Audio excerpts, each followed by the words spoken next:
आपको बस एक एडमिशन लेटर चाहिए यूएस से, किसी भी ओके। यूनिवर्सिटी से। फिर वहाँ पे एक फॉर्म होता है जिसे मतलब वो I-20 फॉर्म कहते हैं, जो F1 स्टूडेंट वीजा के लिए होता है। मतलब स्टूडेंट वीजा मोस्टली F1 का ही होता है।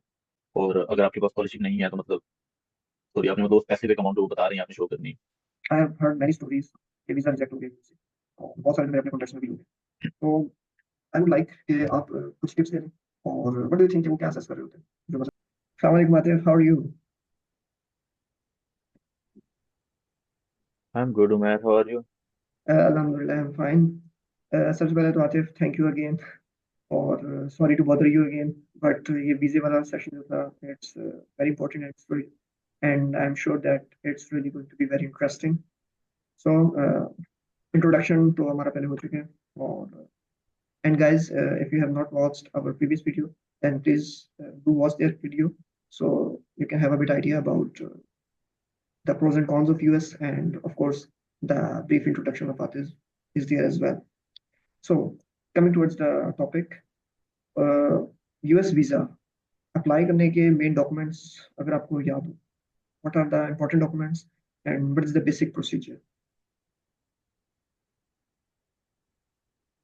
Thank you ma'am. US visa apply करने का प्रोसेस बहुत सिंपल है, प्रोबेबली आई थिंक सिंपलेस्ट है जितने वीजा एप्लीकेशन मैंने देखी हैं। आपको बस एक एडमिशन लेटर चाहिए यूएस से, किसी भी Okay. यूनिवर्सिटी से। फिर वहाँ पे एक फॉर्म होता है जिसे मतलब वो I-20 फॉर्म कहते हैं, जो F1 स्टूडेंट वीजा के लिए होता है। मतलब स्टूडेंट वीजा मोस्टली F1 का ही होता है, सही है। अनलेस के फुल ब्राइट वाले हैं। फुल ब्राइट का वीजा J1 होता है, F1 नहीं होता। और उसके लिए वो सेम ही डॉक्यूमेंट कह लो, उसे वो DS-2019 कहते हैं। मतलब एक सही है। आपको एडमिशन लेटर चाहिए, एडमिशन लेटर के बाद वो आपसे फाइनेंसेस का पूछते हैं ओके। यूनिवर्सिटी वाले।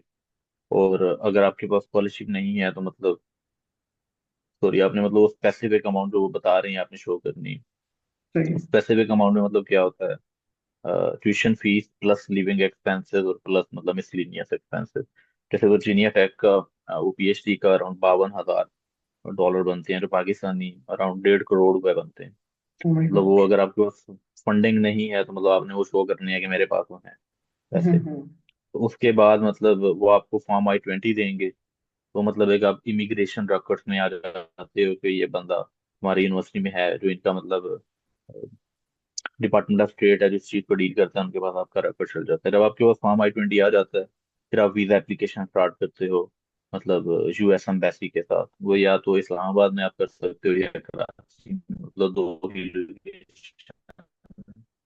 आपने मतलब सबसे पहले DS-160 फॉर्म होता है, वो आपने फिल करना होता है, और उसको उन्होंने डिटेल इंस्ट्रक्शंस दी होती हैं। मतलब अगर आप, ट्रैवल डॉक्स वेबसाइट है, मतलब travel docs USA, I think ये वेबसाइट का नाम है पाकिस्तान के लिए भी। तो वहाँ पे आप जाओगे तो डिटेल उन्होंने डिस्क्रिप्शन दी होगी कि DS-160 कैसे है, क्या फिल करना है। मतलब बेसिक इन्फॉर्मेशन ही होती है कि अच्छा आप कहाँ जा रहे हो, क्यों जा रहे हो।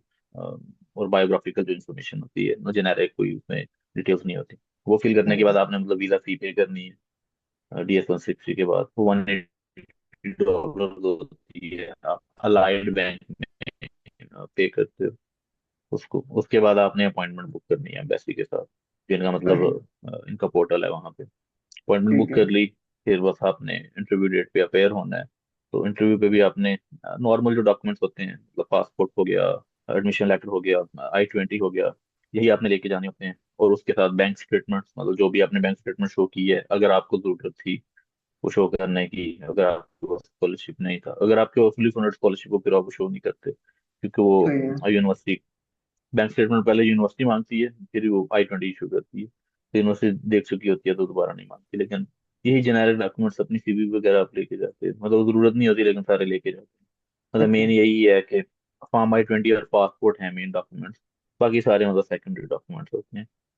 तो बस ओके। वो फिर आपका इंटरव्यू होता है। मतलब इंटरव्यू भी हर बंदे का अपना एक्सपीरियंस है। मतलब किसी से वो बहुत ज्यादा सवाल पूछते हैं, किसी से वो बहुत ही कम पूछते हैं, किसी से थोड़े से पूछते हैं।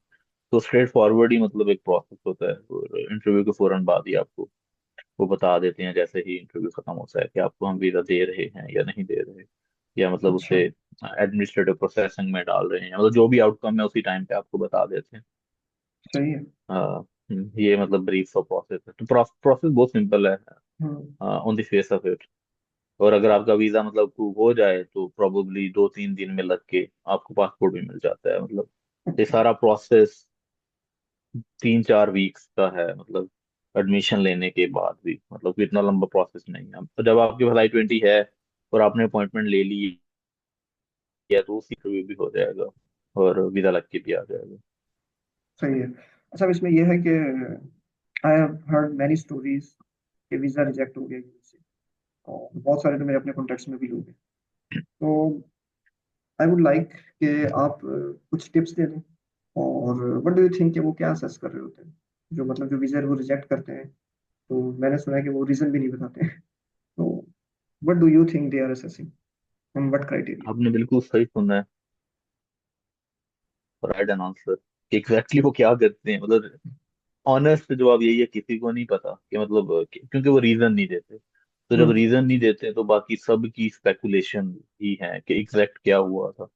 लेकिन आई सही है। थिंक जो मुझे पर्सनली लगता है कि अगर किसी के पास फंडिंग नहीं है, और मुझे भी पता है, आपको भी पता है, आई थिंक जितने भी मिडिल क्लास लोग हैं पाकिस्तान में, अगर कोई 1.5 करोड़ रुपए की बैंक स्टेटमेंट शो कर रहा है और वो हम्म। पैसे एक महीना पहले ही किसी को भी डाउट होगा कि भाई इतने पैसे आपके पास कहाँ से आ गए, मतलब आपके पास कोई सॉलिड सोर्स ऑफ इनकम है। क्योंकि जो कॉमन प्रैक्टिस पाकिस्तान में है when it comes to bank statements, मतलब हम लोग, वो पैसे हमारे होते नहीं है, किसी और के होते हैं, हम रख लेते हैं और उनको एक सर्टेन परसेंटेज दे देते हैं, सब यही करते हैं। मतलब ऐसे ही। एक मतलब यही होता है, एवरीवन नो, जो माने या ना माने।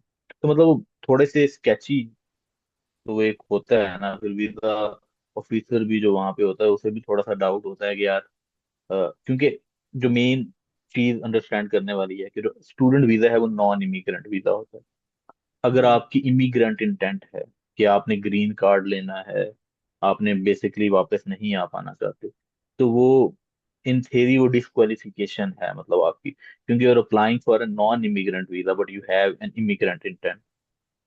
तो ओके। इसलिए मतलब सबसे मेन जो रीजन है ना वो यही देते हैं, जिसको वो कहते हैं कुड 214 बी, could not establish ties to home country. कि उसकी मतलब इंटरप्रिटेशन ये है कि जो वीजा ऑफिसर है उसे डाउट है कि आप वापस आओगे, उसे डाउट है कि आप वहां पढ़ने नहीं जा रहे, आप वहां पे बेसिकली ग्रीन कार्ड के लिए जा रहे हो, तो आपका ओके। कोई इरादा नहीं है वापस आने का, आप गए तो बस गए। तो जा परिंदे उड़ जा, मतलब अब ये परिंदा तो वापस नहीं आता। तो उसकी मतलब उसको वो स्केची क्यों बन जाता है, जैसे अभी मैंने कहा कि एक कॉमन बंदे के पास ये इतने सोर्स होते ही नहीं है पैसों के। और हम्म। अगर वो इतने पैसे कहीं से लोन शोन लेके जा भी रहा है तो वो लोन वापस भी तो करना है, कि पाकिस्तान आके वो कहाँ से वापस करेगा वो पैसे। दूसरा उसका ये, सही। लोग आई थिंक DS-160 फॉर्म जो है ना, एक ही फॉर्म आप फिल करते हो वीजा के लिए, वो DS-160 फॉर्म। हो सकता है वहां पे कोई मतलब कोई मिस्टेक कर दे अनइंटेंशनली, या मतलब हम्म।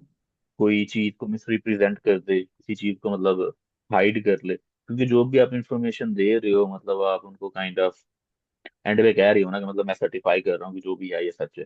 और अगर कहीं पे भी कोई भी डाउट क्रिएट होता है वीजा ऑफिसर के माइंड में, बेशक वो आपके किसी भी एस्पेक्ट से रिलेटेड है, तो नुकसान तो आपको ही होना है।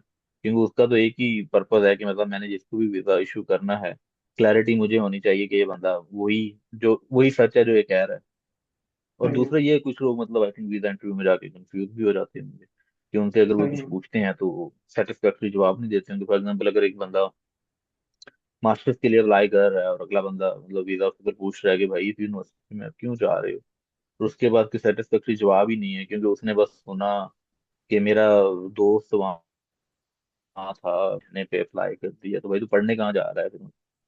आप तो वैसे ही जा रहे हो, बस दोस्तियां यारियां निभाने जा रहे हो। मतलब जब भी आप ग्रेड प्रोग्राम में जा रहे हो और अगर आप अपना पैसा लगा रहे हो तो कोई सोच समझ के आप पैसा लगाओगे जहाँ पे आपने इन्वेस्टमेंट करनी है। तो यूनिवर्सिटी आपने क्यों चूज की है, मतलब प्रोग्राम आपने चूज की क्यों किया, उसके बाद आपके फ्यूचर गोल्स क्या हैं तो मतलब अलाइन करते हैं इस प्रोग्राम के साथ।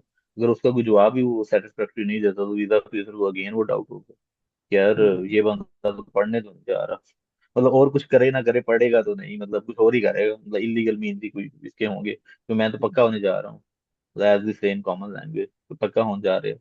तो ये आई थिंक कुछ इश्यूज होते हैं, बाकी लक है यार, मतलब लग तो है। सबको ऐसी स्टोरीज का पता है जिसमें द पर्सन इज डिजर्विंग, लेकिन स्टिल वो नहीं हम्म। होता, वो अल्लाह ही जाने को ऐसा क्यों होता है। तो उसका आंसर वही कर सकता है जिसने उसका रिजेक्ट किया है, सच सच तो वही बोल सकता है, बाकी हम तो हम्म। स्पेकुलेट कर सकते हैं। लेकिन आई थिंक मतलब थिंग्स टू अवॉइड यही है कि मतलब एक जेन्युइन केस ही होना चाहिए कि एम्बेसी को लगे कि बंदा जेन्युइन स्टूडेंट है, उसकी और कोई इंटेंट नहीं है, वो नहीं मतलब तो एक ही पर्पज के लिए जा रहा है, पढ़ने अगर के आपने लिए। पास अगर और स्कॉलरशिप कोई इंटेंट, अगर आपने स्कॉलरशिप ले ली है, सॉरी टू इंटरप्ट यू, तो हाँ तो फिर मोस्टली लग जाता है। फिर मोस्टली लग जाता है। यानी मोस्ट केसेस जो मैंने देखा है, जिनके पास फंडिंग होती है मतलब वो बहुत ही कम है कि उनका वीजा ना लगे। उनका जो सबसे कॉमन रूट है ना, फॉर एग्जांपल वीजा डिले हो जाता है, उनका वीजा डिले वो कर देते हैं लेकिन लगाते हैं, जैसे जिसे वो एडमिनिस्ट्रेटिव प्रोसेसिंग कहते हैं।